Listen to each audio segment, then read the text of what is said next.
Hey, aujourd'hui on va causer iPhone, mais pas le 12. Annoncé le 27 octobre 2017, donc il y a 3 ans, l'iPhone 10 ou X, selon... Bah c'est 10 en fait. Mais un iPhone qui a 3 ans, c'est pas un bon achat, si. Mais pourquoi ça sera encore un bon téléphone en 2020? Mais d'abord l'iPhone X, c'est quoi, précisément? C'est d'abord un superbe écran OLED de 5,8 pouces. Un processeur A11 à toute épreuve, 2 superbes capteurs photo, un grand angle et un téléobjectif de 52 mm, toutes superbes puces réseau Wi-Fi 5 et 4G+.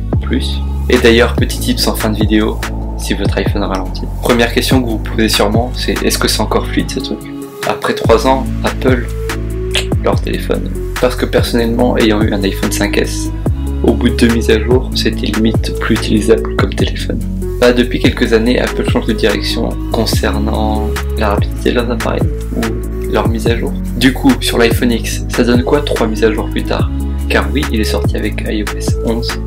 Et maintenant, qu'est-ce que ça donne avec iOS 14? Et suite à iOS 12, avec quelques problèmes médiatiques, les mises à jour sont beaucoup moins lourdes, beaucoup plus optimisées pour l'ensemble des téléphones Apple supportés. Ce qui est plutôt pas mal. Même s'il a fallu une couverture médiatique. Et donc du coup maintenant Apple est l'un des fabricants qui porte le plus longtemps les mises à jour sur ses smartphones. Parce que la concurrence c'est pas top là-dessus non plus. Même Google qui produit leurs smartphones et l'OS ne garantit que 2 ans de mise à jour. Même si en réalité il fournit un peu plus que ça. Mais sur le papier, que 2 ans. Et ne parlons même pas de Samsung qui, pareil, au bout de 2 ans enlève les mises à jour, mais surtout qu'il faut attendre 1 an et demi voire 2 ans pour avoir les mises à jour. Mais regardez par vous-même la fluidité de cet iPhone.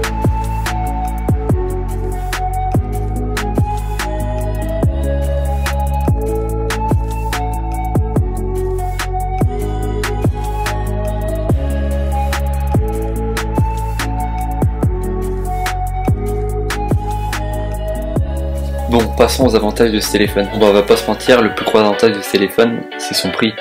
Car on peut le trouver maintenant en occasion vers 300-400 euros, ce qui est vraiment un super prix pour un téléphone encore haut de gamme. Mais le dilemme c'est de voir qu'est-ce qu'on perd et qu'est-ce qu'on gagne avec ce téléphone. Bon, déjà comparé aux nouveaux iPhones, on gagne Force Touch.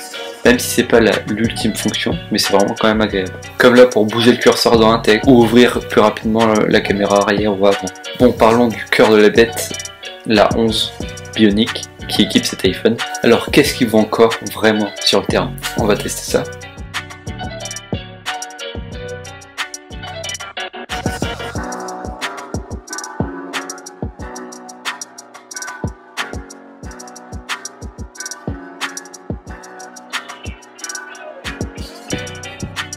Comme vous le voyez, il reste encore bien puissant, aussi puissant qu'un S20 et même encore aussi puissant que les ultra haut de gamme de cette année, ce qui est vraiment top. Deuxième gros point fort de cet iPhone, c'est encore la qualité photo. On peut réaliser vraiment de magnifiques clichés avec cet appareil, avec un super grand angle et un très beau téléobjectif qui permet de faire de très beaux portraits. Et les portraits sont vraiment super beaux. D'ailleurs, Apple a amélioré sa copie comparé à sa date de sortie, car on peut encore filmer en 4K 60 images par seconde et en 4K PAL 25 images par seconde, ce qui est pour l'Europe, et si vous connaissez, ce qui est génial. Et surtout comparé à ses concurrents, c'est qu'il n'y a pas de limite de temps sur l'enregistrement 4K 60. Et ça, c'est génial. Comme je vous ai dit, il y a 2 bons couples capteurs objectifs. Pour le téléphoto, ça permet de faire de très beaux portraits, ça détourne bien. Franchement, c'est vraiment pas mal. Après, à vous de voir si vous préférez un zoom ou un ultra grand angle.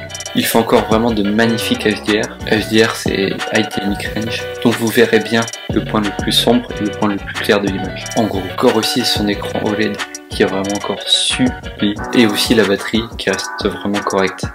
Même si on verra dans les inconvénients.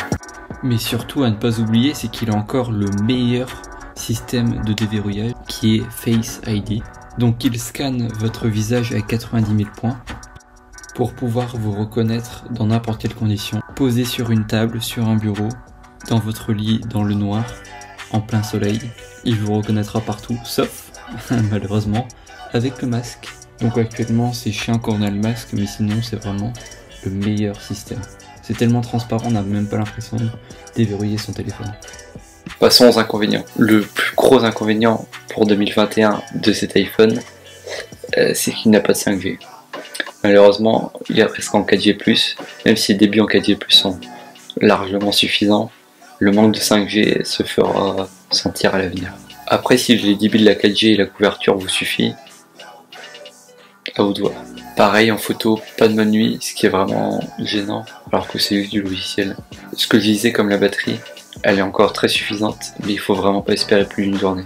Donc pour conclure, je pense vraiment que l'iPhone 10 est encore vraiment un super téléphone pour 2020, qui pourra vous durer encore 2-3 ans. Son plus gros point faible pour moi c'est le manque de 5G, mais si vous en foutez, franchement ça reste un super téléphone. Et qui commence sérieusement à ralentir et avoir des bons gros lags, j'ai la solution pour vous. Avant de faire ça, sauvegardez bien toutes vos photos, vos données, tout ce que vous voulez conserver, sauvegardez-le autre part que sur votre iPhone. Et après, ensuite allez dans Réglages, Général, Réinitialiser et réinitialiser tout l'appareil. Vous allez faire un formatage complet de votre iPhone. Et là, vous allez voir, votre iPhone va redevenir comme neuf, aussi rapide que neuf, même aussi rapide qu'un nouvel iPhone en fait. Personnellement, c'est ce que j'ai dû faire parce que fin de cette année, il commençait vraiment à avoir des énormes ralentissements. Je commençais vraiment à avoir peur, je pensais qu'Apple bridait, mais en fait pas du tout.